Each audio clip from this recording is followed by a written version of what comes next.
Good morning friends, welcome to short hand helpline. Short hand helpline में आप सभी का स्वागत है। तो चलिए स्टार्ट करते हैं आज का डिक्टेशन। जैसा कि आपको पता है डिक्टेशन की स्पीड होगी 70, 80, 90, 100 और 110 शब्द प्रति मिनट। तो जितनी भी आपकी स्पीड हो आप उस स्पीड के अकॉर्डिंग डिक्टेशन लिख सकते हैं। और डिक्टेशन लाइव होने का समय है सुबह 6 बजे प्रतिदिन। तो प्लीज़ लाइक, कमेंट और शेयर करना बिल्कुल भी ना भूलें। और इसकी आउटलाइंस एंड पीडीएफ दोनों आपको हमारे टेलीग्राम चैनल पर प्रोवाइड की जाती है बिना किसी कास्ट के। तो आप उसे ज्वाइन कर सकते हैं, या फिर अगर आपके पास लिंक नहीं है तो आप हमें कमेंट करें ताकि हम चैनल की लिंक आपको रिप्लाई कर सकें। तो चलिए स्टार्ट करते हैं। सबसे पहले 70 शब्द प्रति मिनट का डिक्टेशन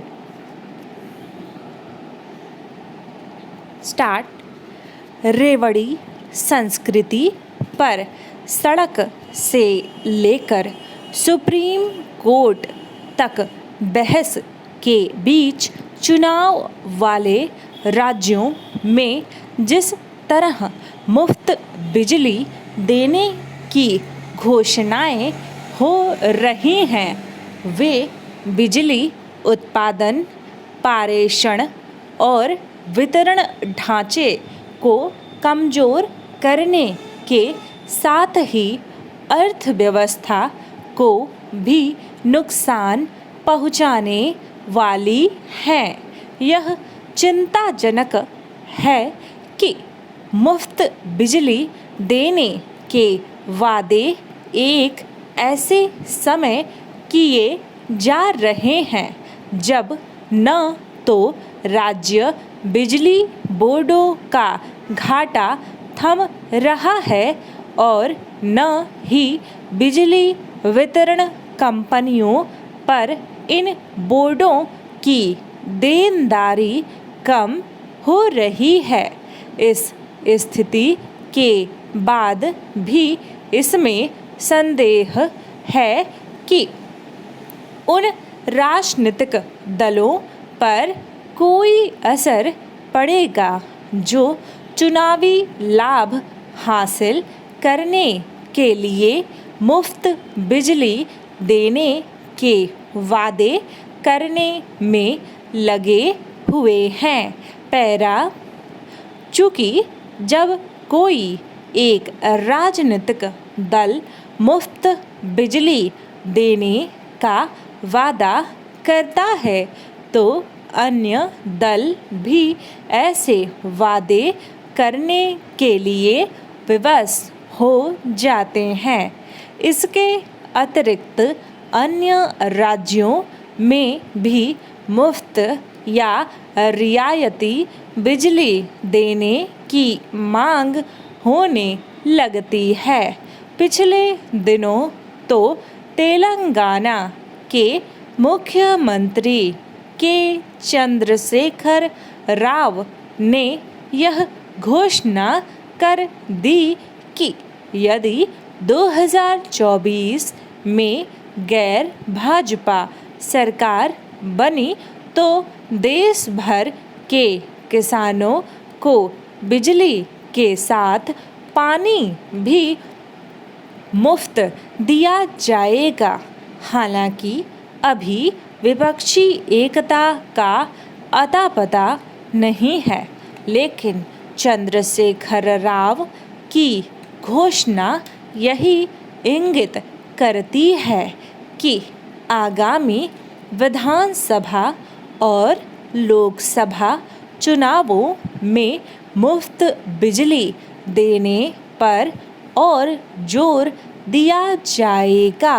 पैरा, समस्या केवल यह नहीं कि एक के बाद एक राजनीतिक दल मुफ्त बिजली देने का वादा करने में लगे हुए हैं, बल्कि यह भी है कि वे इसके औचित्य को इसके बाद भी सही ठहराने में लगे हुए हैं कि इससे बिजली बोर्डों की हालत और अधिक खस्ताहाल हो रही है।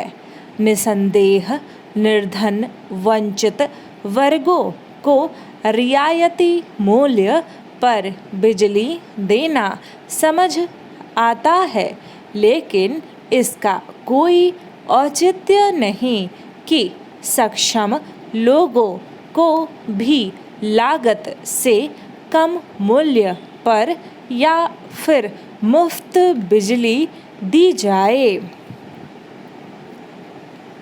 70 शब्द प्रति मिनट डिक्टेशन समाप्त हुआ। अब बारी है 80 शब्द प्रति मिनट के डिक्टेशन की। आई होप आप लोग डिक्टेशन लिख रहे होंगे और लाइक कमेंट करना बिल्कुल भी ना भूलें। स्टार्ट होगा 3 सेकेंड बाद। स्टार्ट। रेवड़ी संस्कृति पर सड़क से लेकर सुप्रीम कोर्ट तक बहस के बीच चुनाव वाले राज्यों में जिस तरह मुफ्त बिजली देने की घोषणाएं हो रही हैं, वे बिजली उत्पादन, पारेषण और वितरण ढांचे को कमज़ोर करने के साथ ही अर्थव्यवस्था को भी नुकसान पहुंचाने वाली हैं। यह चिंताजनक है कि मुफ्त बिजली देने के वादे एक ऐसे समय किए जा रहे हैं जब न तो राज्य बिजली बोर्डों का घाटा थम रहा है और न ही बिजली वितरण कंपनियों पर इन बोर्डों की देनदारी कम हो रही है। इस स्थिति के बाद भी इसमें संदेह है कि उन राजनीतिक दलों पर कोई असर पड़ेगा जो चुनावी लाभ हासिल करने के लिए मुफ्त बिजली देने के वादे करने में लगे हुए हैं। पैरा। चूँकि जब कोई एक राजनीतिक दल मुफ्त बिजली देने का वादा करता है तो अन्य दल भी ऐसे वादे करने के लिए विवश हो जाते हैं। इसके अतिरिक्त अन्य राज्यों में भी मुफ्त या रियायती बिजली देने की मांग होने लगती है।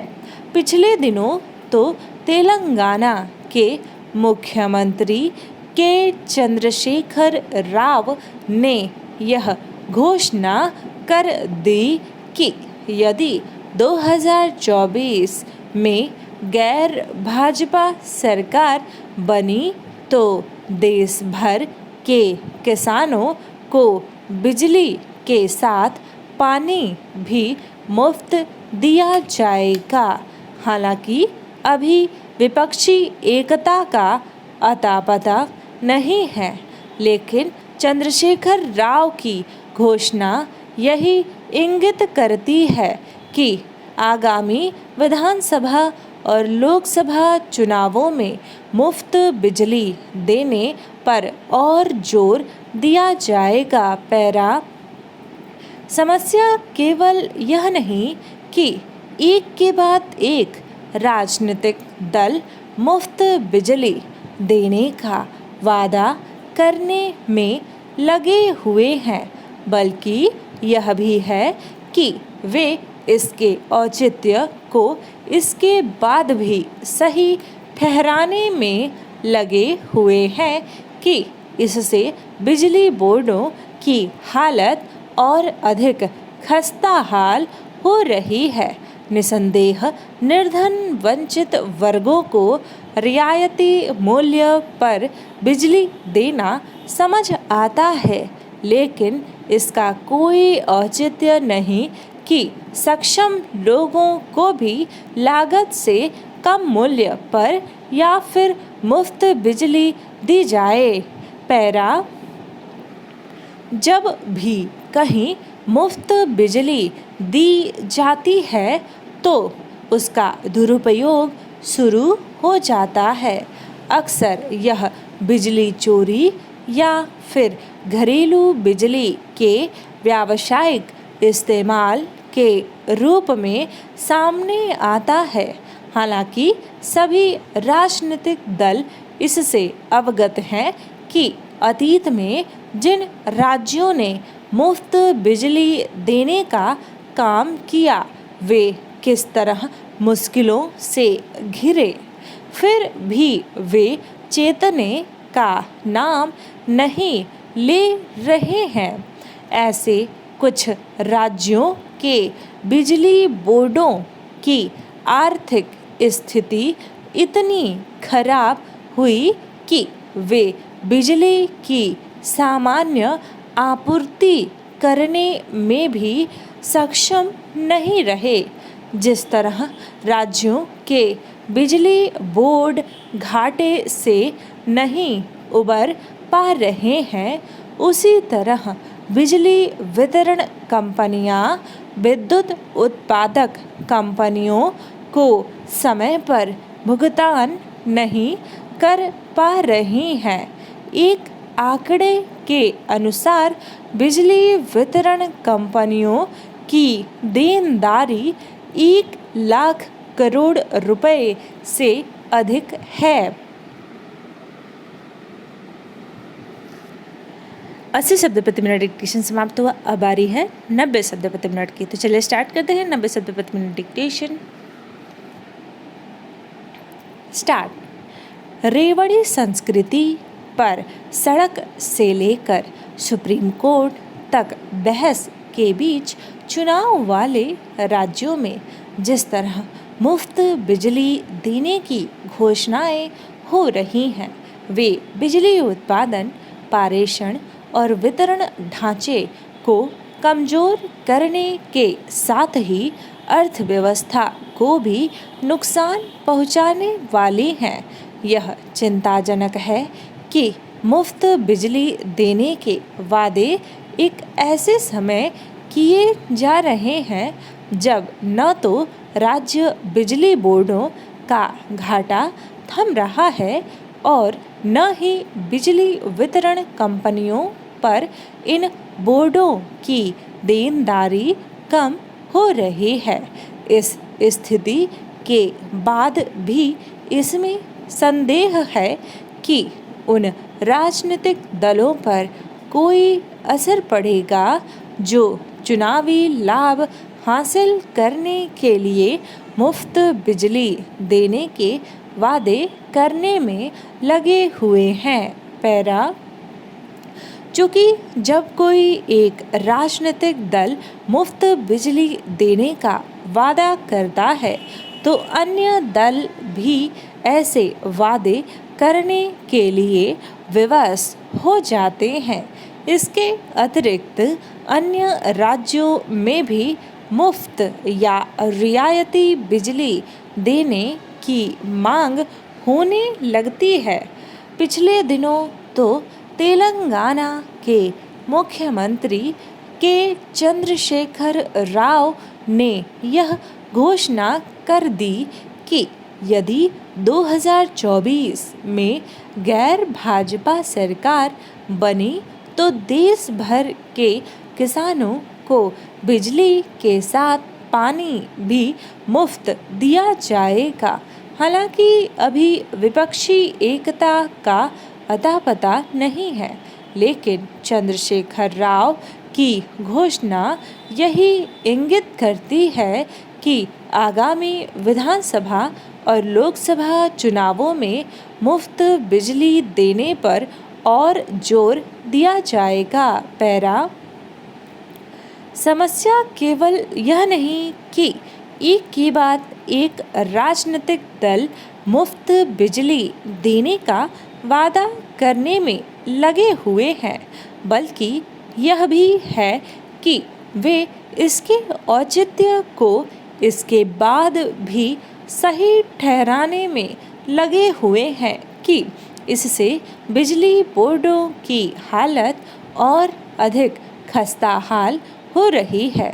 निसंदेह निर्धन वंचित वर्गों को रियायती मूल्य पर बिजली देना समझ आता है, लेकिन इसका कोई औचित्य नहीं कि सक्षम लोगों को भी लागत से कम मूल्य पर या फिर मुफ्त बिजली दी जाए। पैरा, जब भी कहीं मुफ्त बिजली दी जाती है तो उसका दुरुपयोग शुरू हो जाता है।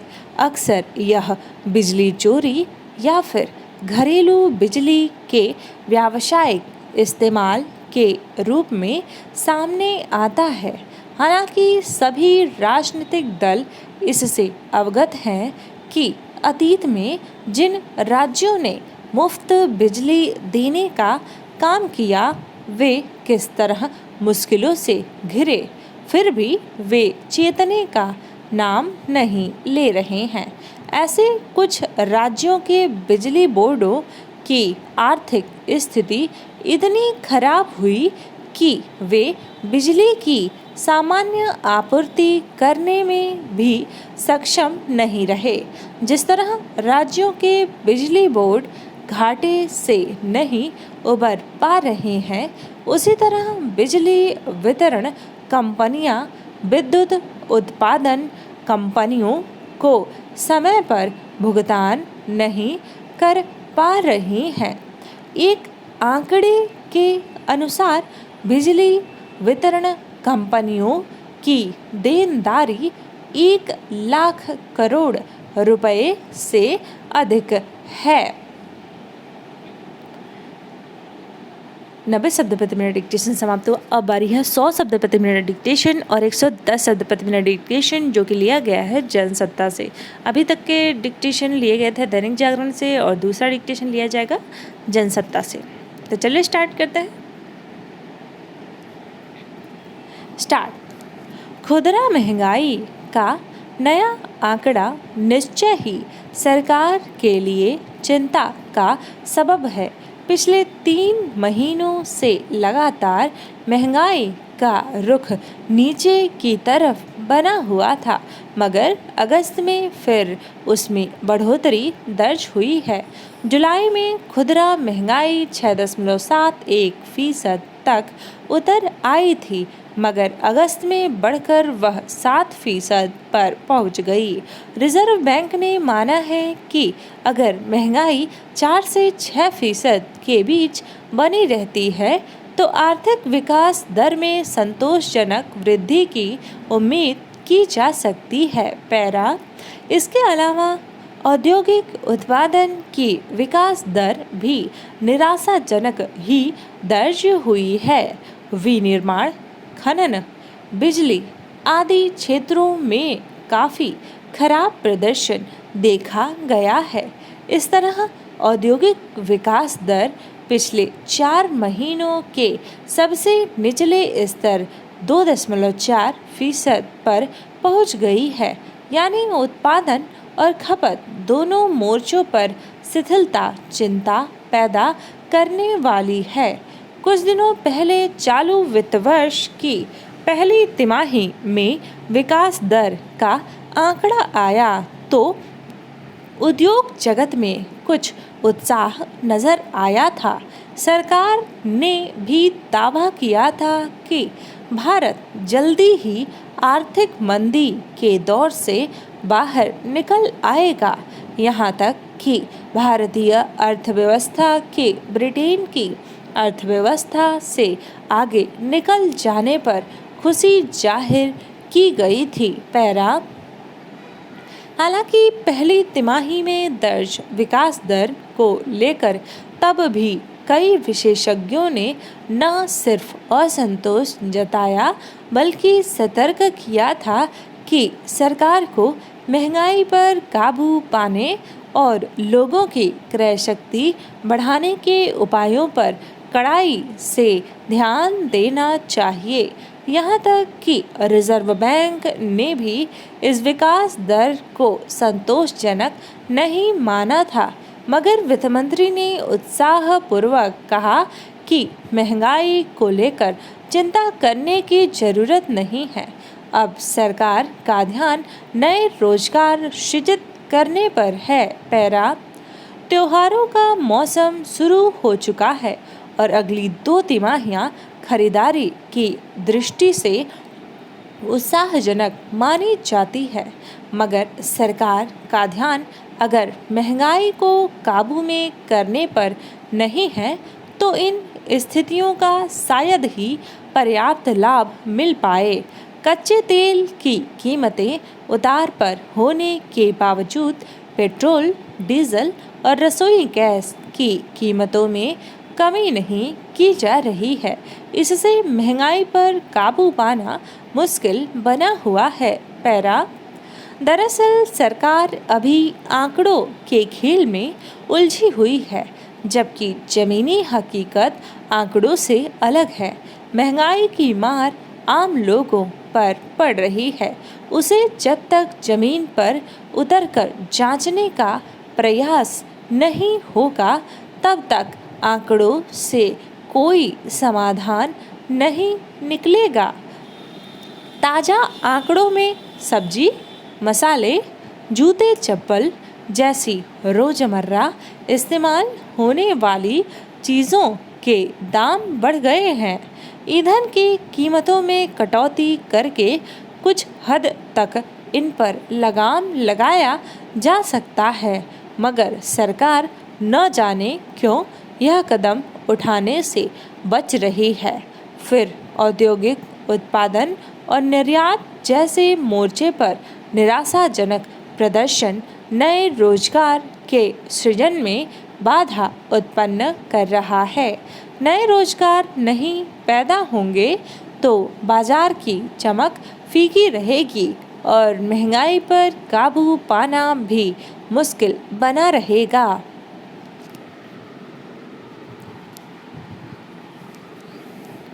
100 शब्द प्रति मिनट डिक्टेशन समाप्त हुआ। अब बारी है 110 शब्द प्रति मिनट के डिक्टेशन की।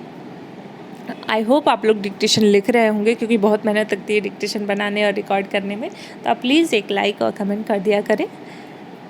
तो चलिए स्टार्ट करते हैं। 110 शब्द प्रति मिनट स्टार्ट होगा 3 सेकेंड बाद। स्टार्ट। खुदरा महंगाई का नया आंकड़ा निश्चय ही सरकार के लिए चिंता का सबब है। पिछले 3 महीनों से लगातार महंगाई का रुख नीचे की तरफ बना हुआ था, मगर अगस्त में फिर उसमें बढ़ोतरी दर्ज हुई है।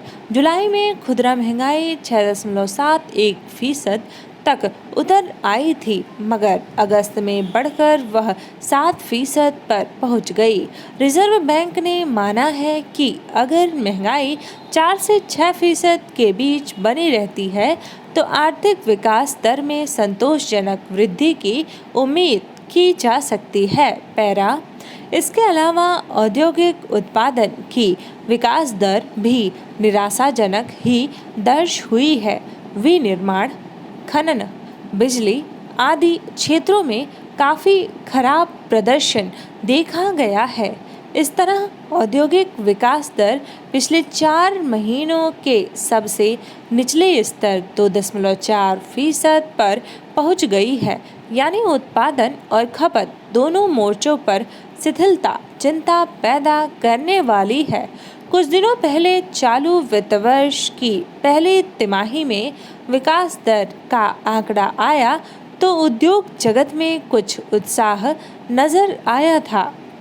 सरकार ने भी दावा किया था कि भारत जल्दी ही आर्थिक मंदी के दौर से बाहर निकल आएगा।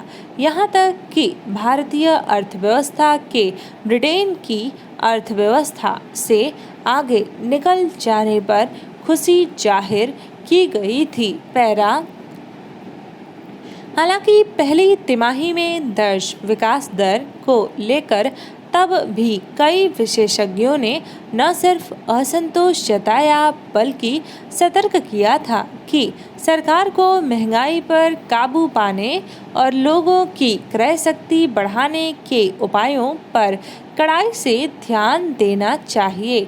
यहाँ तक कि रिजर्व बैंक ने भी इस विकास दर को संतोषजनक नहीं माना था, मगर वित्त मंत्री ने उत्साहपूर्वक कहा कि महंगाई को लेकर चिंता करने की जरूरत नहीं।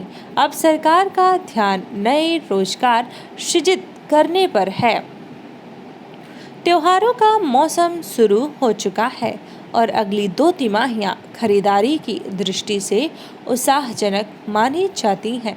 मगर सरकार का ध्यान अगर महंगाई को काबू में करने पर नहीं है तो इन स्थितियों का शायद ही पर्याप्त लाभ मिल पाए।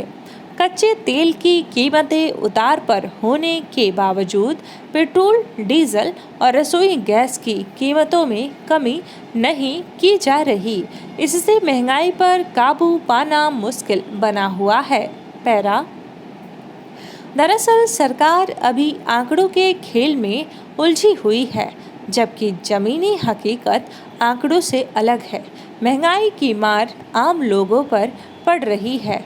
उसे जब तक जमीन पर उतरकर जांचने का प्रयास नहीं होगा, तब तक आंकड़ों से कोई समाधान नहीं निकलेगा। ताज़ा आंकड़ों में सब्जी, मसाले, जूते, चप्पल जैसी रोजमर्रा इस्तेमाल होने वाली चीज़ों के दाम बढ़ गए हैं। ईंधन की कीमतों में कटौती करके कुछ हद तक इन पर लगाम लगाया जा सकता है, मगर सरकार न जाने क्यों यह कदम उठाने से बच रही है। फिर औद्योगिक उत्पादन और निर्यात जैसे मोर्चे पर निराशाजनक प्रदर्शन नए रोजगार के सृजन में बाधा उत्पन्न कर रहा है। नए रोजगार नहीं पैदा होंगे तो बाजार की चमक फीकी रहेगी और महंगाई पर काबू पाना भी मुश्किल बना रहेगा।